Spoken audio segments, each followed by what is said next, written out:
साहेब अंबेडकर, जोहार बाबा साहेब अंबेडकर, जोहार बाबा साहेब अंबेडकर, जोहार बाबा साहेब अंबेडकर।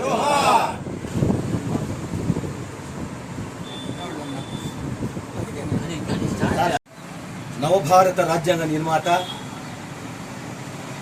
పేద బడుగు బలహీన వర్గాల ఆశా జ్యోతి, ఎస్సీ ఎస్టీ బీసీ మైనార్టీలకు దేవుడు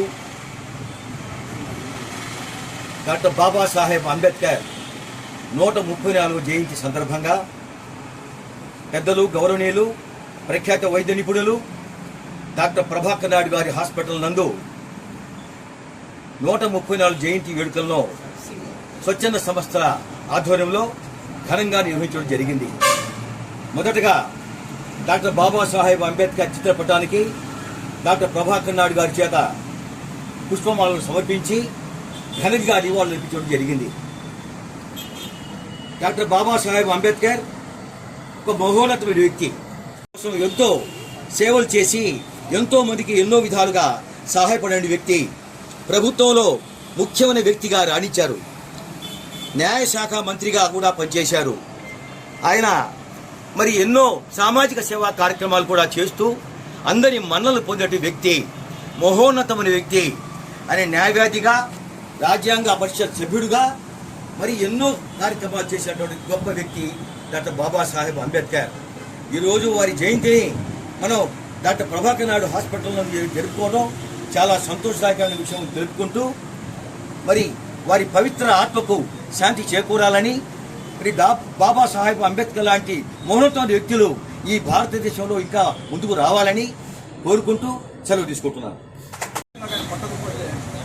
ఇంకా మన పరిస్థితులు ఇంకా ఘోరంగా ఒక 50 సంవత్సరాలు వెనక్కి ఉండేది భారతదేశం. సో ఆ పరిస్థితిలో ఉన్నప్పుడు మహానుభావుడు ఆయన రాజ్యాంగం రాసి మనందరి కోసం, సో ఆ రాజ్యాంగం ప్రకారంగా మనందరం మన జీవన విధానంలో మనం పయనిస్తున్న ఈ పరిస్థితుల్లో మొట్టమొదటిసారిగా డాక్టర్ బిఆర్ అంబేద్కర్ గారికి నిజంగా మనం ఎన్ని జన్మలు ఎత్తినా ఆ రుణం తీర్చుకోలేం. ఆయన పడ్డ శ్రమ, ఆయన పడ్డ బాధలు, ఆయన కుటుంబ పరంగా కానీ లేకపోతే ప్రజల పరంగా కానీ నిద్రలేని రాత్రులు, ఎన్నో రోజులు నిద్రలేని రాత్రులు గడిపాడు. సో ఆయన అంత కష్టపడి మన కోసం, మన బిడ్డల కోసం, మన భావి తరాల కోసం ఆయన పడిన శ్రమకి నిజంగా ఎప్పటికీ విలువ కట్టలేమని తెలియజేసుకుంటూ, ఈరోజు నిజంగా ప్రతి భారతీయుడు గర్వించదగ్గ రోజని, అదేవిధంగా ప్రతి మనిషి సాటి మనిషిని ప్రేమించాలని, సమానత్వంగా చూడాలని, కులాలకి మతాలకి అతీతంగా జీవించాలని ఆయన మనకిచ్చిన స్ఫూర్తిని ప్రతి ఒక్కరూ గుర్తించుకొని ఆ విధంగా మనందరం మన జీవన ప్రయాణంలో మనం అంతా ఆయన్ని స్మరించుకుంటూ ఆయన బాటలో మనం నడవాలని చెప్పని కోరుకుంటూ సెలవు. అన్ని వర్గాల వారు అణగిపోయినటువంటి వారిని విముక్తి చేసి చైతన్యవంతం చేసి ఈనాడు రాణింపజేసినటువంటి మహాన్ని పుట్టిన రోజు ఇది అందరి పండుగ. ఇది జాతీయ పండుగ. అన్ని వర్గాలకు చెందిన బలహీన వర్గాలు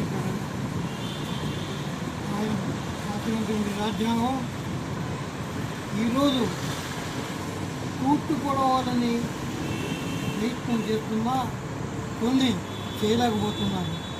అన్నీ పోయిన నాడు మన రాజ్యాంగం మనకిచ్చినటువంటి అవకాశం కోల్పోయే రోజులు కూడా రాబోయే రోజుల్లో కొన్ని పార్టీలు చేయబోతున్నాయి.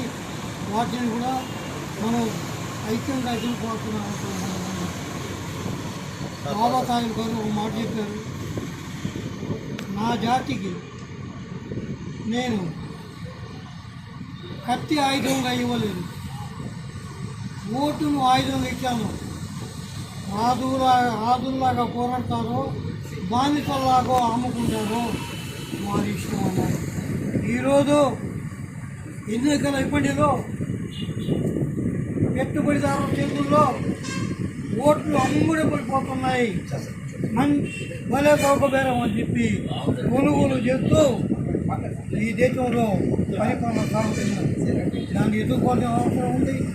బాబాసాహెబ్ ఆశయాలు ఎప్పుడు నెరవేరుతాయంటే బలహీన వర్గాల చేతికి అధికారం వచ్చి రాజ్యాంగం ఆయన రాసిన రాజ్యాన్ని అమలు జరిపిన మాత్రమే ఆయన ఆచారం తీర్చని చెప్పి కోరుకుంటూ దానికోసం పోరాడాలని చెప్పి ఈరోజు శబదం పూర్ణాలని చెప్పి